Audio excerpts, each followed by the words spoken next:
اب بتاؤ اللہ اکبر، آج مسلمان کہتا ہے مولانا رحمت کیوں رک گئی، رحمت کیوں رک گئی؟ اللہ کی رحمتوں کا انتظار ہے، کعبہ خطرے میں ہے، اللہ کی رحمتوں کا انتظار ہے، بیت المقدس خطرے میں ہے، اللہ کی رحمتوں کا انتظار ہے، مسلمانوں کا معاش خطرے میں ہے، اللہ کی رحمتوں کا انتظار ہے، مسلمانوں کا کاروبار خطرے میں ہے، اللہ کی رحمتوں کا انتظار ہے، مسلمانوں کی جانیں خطرے میں ہے، اللہ کی رحمتوں کا انتظار ہے، مسلمان بیٹی کی آبرو خطرے میں ہے، اللہ کی رحمتوں کا انتظار ہے۔ خدا کی رحمت کا انتظار کرنے والوں، نگاہیں اٹھا اٹھا کر کے خدا کی رحمتوں کو تکنے والوں، قدرت نے تو اعلان کر دیا، معصوم سے کہا کہ تو بھی زنا اور چوری کرے گا تو اپنی رحمت تجھ سے بھی روک لوں گا۔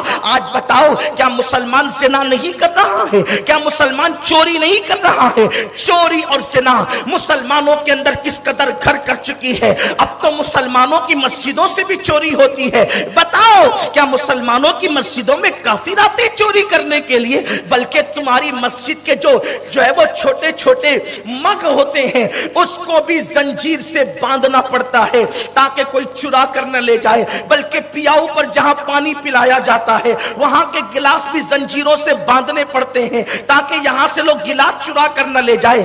جو قوم پیاؤ پر گلاس نہ چھوڑے، جو قوم مسجد کے استنجا خانے کے اندر استنجا کے لوٹے نہ چھوڑے، وہ قوم کس طریقے سے ترقی کر سکتی ہے؟ مسلمانوں ایک تم ہی تھے، اللہ اکبر، چوری تو دور کی بات ہے، اگر کسی کی گری ہوئی چیز قیمتی دیکھ لیتے تھے تو اس کو اٹھاتے نہیں تھے، اس تصور کے ساتھ اگر میں اس کو گری پڑی چیز کو اٹھا لوں گا اور اس تک پہنچاؤں گا نہیں، اس بندے تک پہنچاؤں گا نہیں، تو قیامت کے دن اللہ کی بارگاہ میں منہ کیا دکھاؤں گا؟ ویسے بھی اسلام کا یہ قانون ہے کہ گری پڑی چیز کو اٹھایا نہ جائے بلکہ اس کو وہیں پر پڑے رہنے دیا جائے۔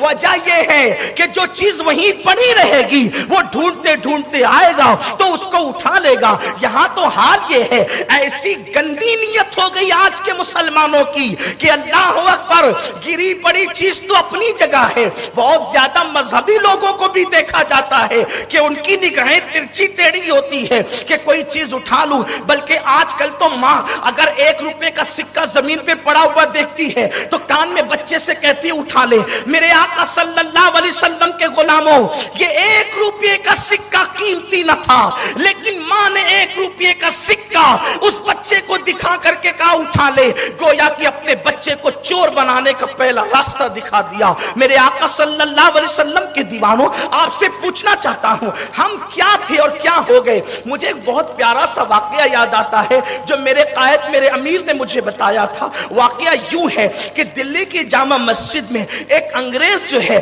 دلی کی جامع مسجد کے اندر ایک انگریز، دیکھو ہمارا کردار کیا تھا، مسلمانوں کا کیریکٹر کیا تھا۔ ایک انگریز جو ہے دلی کی جامع مسجد دیکھنے کے لیے آیا، اور جب وہ آیا تو کیا دیکھا؟ ایک کٹے ہوئے پیر والا انسان، ایک کٹے ہوئے پیر والا انسان جو ہے وہاں دلی کی جامع مسجد کے دروازے پہ بھیک مانگ رہا ہے۔ اللہ اکبر، اس انگریز نے جو ہے اس کٹے ہوئے انسان کو بھیک دینے کے لیے اپنی جیب سے اپنا بٹوا نکالا اور بٹوا نکال کر اس کو بھیک دی، اور پیچھے کی جیب میں اس نے جیسے ہی بٹوا ڈالا تو اس کی توجہ نہ گئی اور اس نے وہ بٹوا پیچھے ڈالنے کی بجائے اس کے ہاتھ سے چھوٹ گیا۔ اس کو ایسا لگا کہ بٹوا جو ہے وہ جیب میں چلا گیا، لیکن بٹوا زمین پر گرا اور وہ آگے نکل کر کے چلا گیا۔ اس فقیر کو یہ پتا چلا کہ جو انگریز نے مجھے بھیک دی تھی اسی کا یہ بٹوا زمین پہ گرا ہے۔ اس نے سوچا اب انگریز تو مسافر تھا، اس لیے کہ وہ تو سیر و تفریح کے لیے آیا تھا۔